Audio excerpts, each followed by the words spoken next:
Hi everyone, it's Jerry. I have an instructive game to share with you from round 8 of the Grenke Chess Festival 2025. On the white end, Rauf Mamedov, playing against Magnus Carlsen. So up until this point, Carlsen has been flawless, winning all of his games in this 9-round open freestyle event. This here is start position number 228. Now, with this arrangement, there are no unprotected pawns. Another thing you can give some weight to with this freestyle format are the pieces and which pieces are unprotected, if any. There are a few unprotected pieces here. As play develops, as lines open up, these can maybe end up being a liability. Something else to note here, this is probably the most oddball piece in the position, the cornered knights. You should probably have some idea of how exactly am I going to make this a productive piece. And one final note, these bishops here do not necessarily need to move in order to be productive. So just a couple key pawn moves and they're already ready to go. How play kicks off here, white goes with e4. Now in many of the top boards, in fact the vast majority of the top boards from this round 8, kicked off with d4, very sensible, helpful in opening up some room for the queen, rook, and bishop by having the d2 square immediately vacant. White's approach here is with e4, some air for the queen, at least. And Carlsen's reply here, he didn't move right away. There's a lot to digest with this format. He spent about 9 minutes here and ends up deciding on c5. So a freestyle Sicilian combating a potential duo. Now, one of the things he has to factor in playing c5 is a follow-up move, knight to b3. What am I doing if the knight develops and puts pressure on this unprotected pawn? White's play from here is knight f3, but just to give you an idea what may have been on his radar, if knight b3, he may have been prepared to play c4 and some counterpunch like this. Knight b6, that can be a path to secure the c4 pawn for at least a little bit. How white plays it, he puts the knight here on f3. Spent a few minutes on that decision. Carlsen spending another 12 minutes here at this early stage. Decides on d5. And now what do you do here as white? The decision here is to capture on d5. If you establish an invasive pawn here on e5, black can follow suit, put a pawn on d4, and then from there the computer is drawn towards a quick maneuver of the knight to e6 to reinforce that invasive d4 pawn. White's approach from here is to take on d5. And in a way, there is some time being lost in going with this path by white.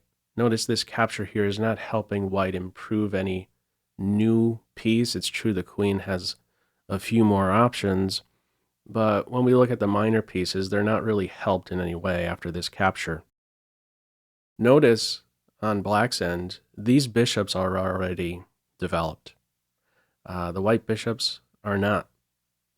So we might already say black has some lead in development. And the follow-up from here is not the recapture right away. Instead, Carlsen works on his worst placed piece. It's knight b6 from here. This would be the more efficient recapturer of d5. Fearless piece on d5. White is not in a position to play c4 to hang on to it. Knight covers that square.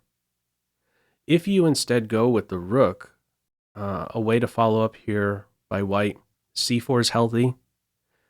Some presence in the center, a diagonal open for the bishop, and after the rook moves, there's a follow-up d4 advance. So the way to approach this, very healthy approach, Carlsen's move here, knight to b6.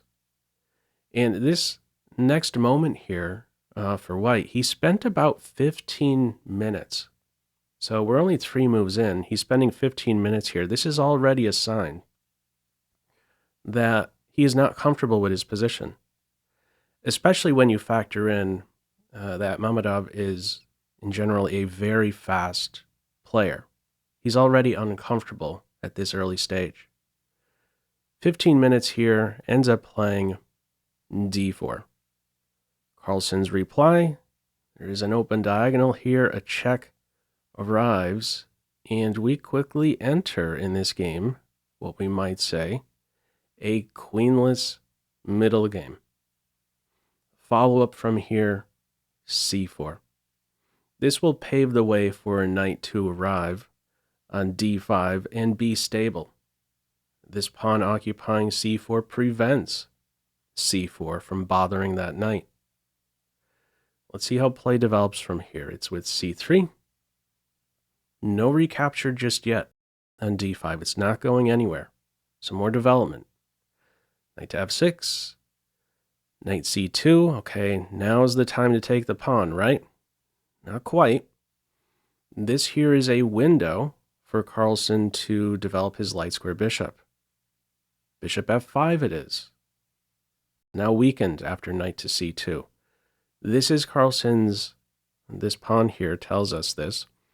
This pawn is telling us this bishop is the bad bishop, having a pawn fixed on this light square. This is a very active bad bishop. What we have from here is the trade of the bad for good bishop.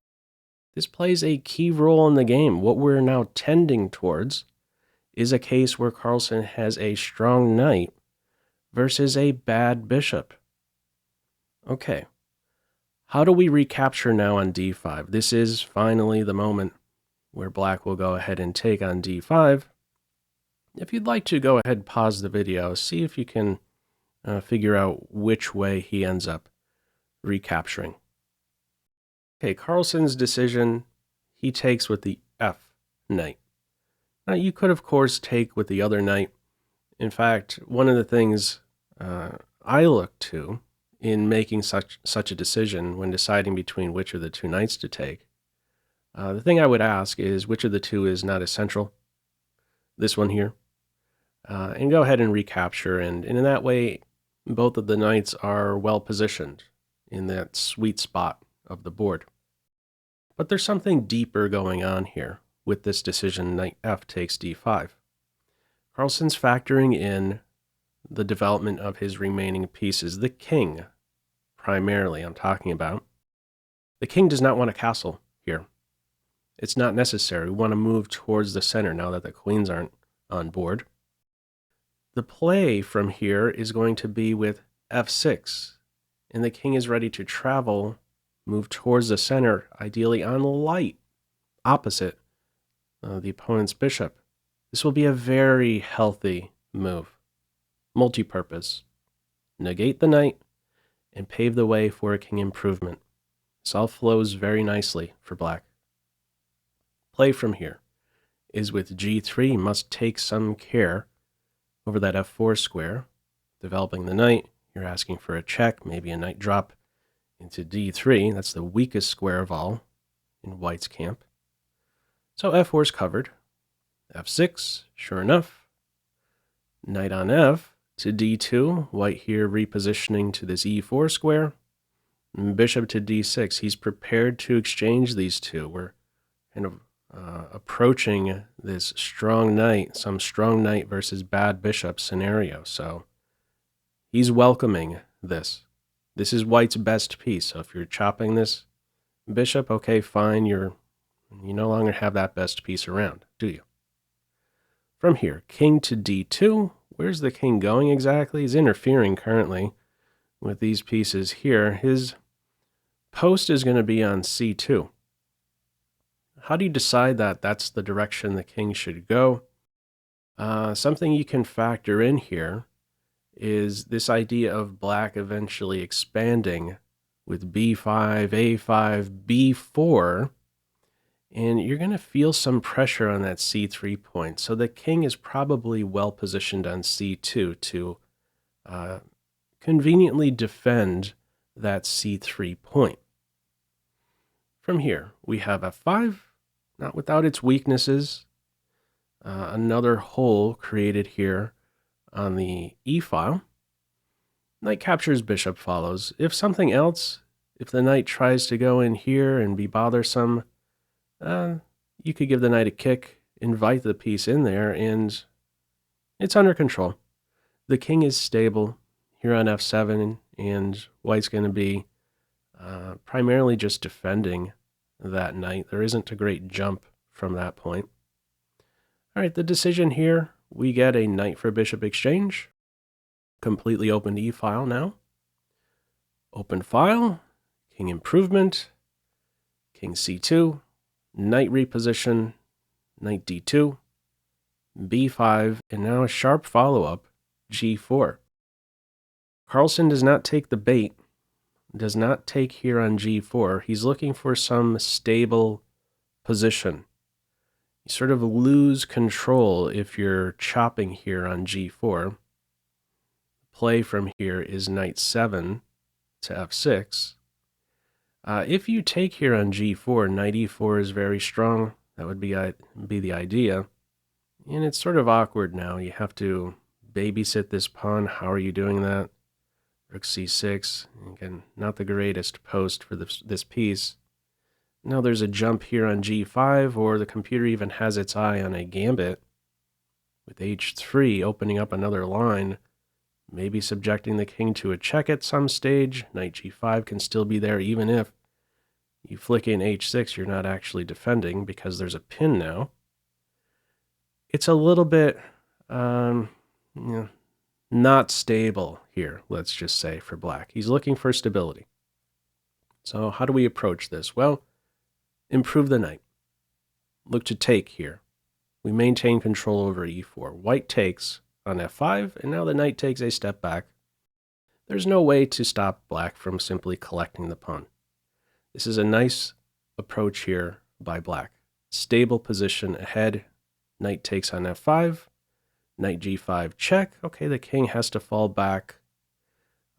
He's going to be able to get here soon enough, though. This is not a stable square. It'll be questioned shortly.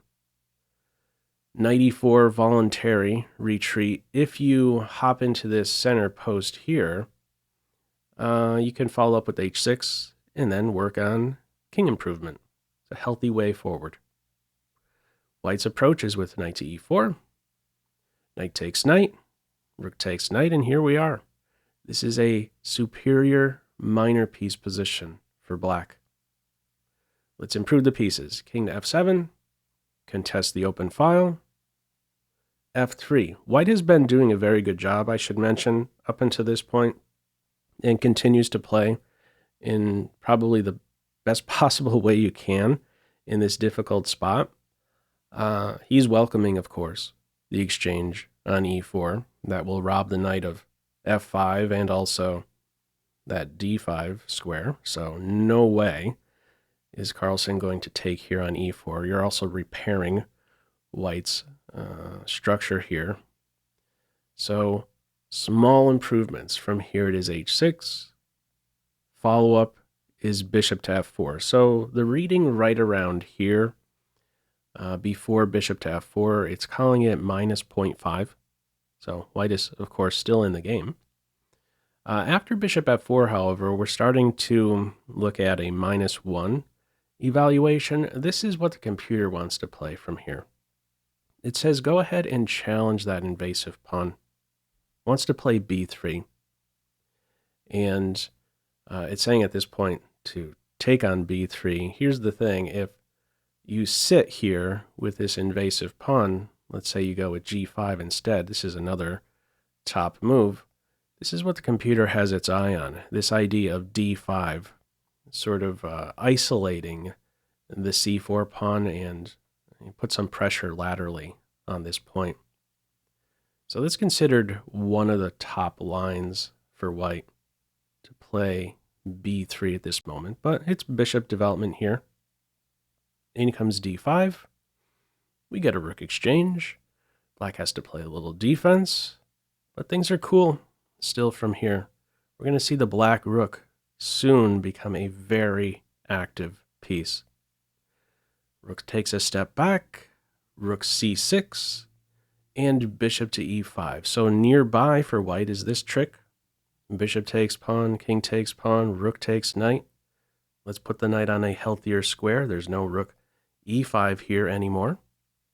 From here, king d2. And now this next move I really like, rook a6. Target the a pawn, provoke a weakness. You could play rook here straight away, but let's provoke a weakness on b3. By provoking the weakness on b3, we might say the b pawn is not as flexible. If there is ever pressure on the b pawn now, it doesn't have the option to play to b3. It lacks the support of the a pawn. It's no longer an option. White is now less flexible, we might say, with the b pawn. Only after provoking the b3 weakness does the rook shift over here to the g file, and there's really no taming this piece. It is now off the charts active. Active versus passive rook. Again, we're also looking at a superior minor piece for black. White is in a difficult spot here. These next moves by white are pretty much passing moves. There isn't a way to make progress. You're just kind of tied up in a knot here. Black, on the other hand, can slowly improve his position. So let's see how he does this. No targets anymore for the bishop. King improves, knight improves, pawn improves. King is cozier with this arrangement here. No checks to worry about. Possible target now on f3. Bishop g3, knight g6, king g2, and now rook to d1. Eyeing next this d3 square, pressure on the isolated pawn, pressure on c3. That can show up combining with these moves here. Pressure on c3, pawn break, b4. From here, king to h3. So this turns out to be a blunder. I believe one of the ideas, white doesn't want to see knight to h4, wants to be in a spot to chop with the bishop and not allow the king to recapture and improve its position. Computer says best is to stick around towards the center. If some rook move here, it's looking next at h3 as a best line. All right, white's play is with king h3, rook d3, king g2, and now this idea of a5 and b4. Computer says this is not best. What it's looking at here as best is the knight drop into h4. And this minor piece exchange, it says this is winning here for black. So a way you could improve here. Bunch of pawn moves, pretty much. h5, a5, b4, some rook b3 move. If there's ever some capture, maybe in some cases this pawn could even be collected. White, again, is just kind of stuck here. The rook has to stay trained on this second rank, babysitting the b pawn. Strong king post. So this is both, we might say, both of black's pieces are superior to white's here. It's a winning position, but Carlsen goes instead with this idea of a pawn break. a5, b4. We get a couple captures here, and white captures once more on b4, and we once more are at a decisive advantage. Now, the computer says you could apparently hold this position, and it's still going to be difficult, but it says you could play this rook e3 move, offer the rook exchange, and I guess you are just barely holding here. It reads around -1. I let the engine sit on this one, Stockfish 17.1. I let it get to depth 60, and it wasn't finding a winning path here for black. So apparently you can hold this position. Some h3 move at this stage. All right, doesn't find a way. This was not white's approach. He meets this capture here on b4 with another capture, and now this is decisive from this point on for black. No capture on d4. This post is taken up by the rook. There isn't a more active spot for this rook. Pressure on everything, cutting off the king as well, we might say. This passed pawn is going nowhere. The approach after bishop d6, knight improves. One of these pawns is going to fall shortly. f3 down for the count with check. Now that there is not an f-pawn, Carlsen has this majority to work with, 2-1. Let's see the finishing approach here. Once more, continuing to improve the pieces. More shuffling by white. There isn't really much to do. King gets out of the way, so the h-pawn can play. And we just keep marching with our positive over here, this majority. Okay, we track down another pawn here, the d-pawn. And after this check, king f6, white resigns. What are you supposed to do here? There isn't a great way forward. Moving the pawn, we can collect the pawn. This pawn here would be poison. King e6 is there, and you're going to lose material. You're on the defensive. There's no counterplay here in this position for white. So if you fall back here, you could already consider pawn advance. Something like this is a way forward, a winning way forward for black. Completely passive. This pawn is going nowhere. You can improve the king like this. No hope for Team White. So very interesting game. Very interesting start to this one here. Right out of the opening, again, a freestyle Sicilian. It wasn't long off before white was already in a difficult position with this start position here, 228. Anyhow, what are your thoughts with this one? Feel free, as usual, to leave any feedback to this video in the comment section below. I hope you enjoyed it and maybe took a thing or two away. That's all for now. Take care.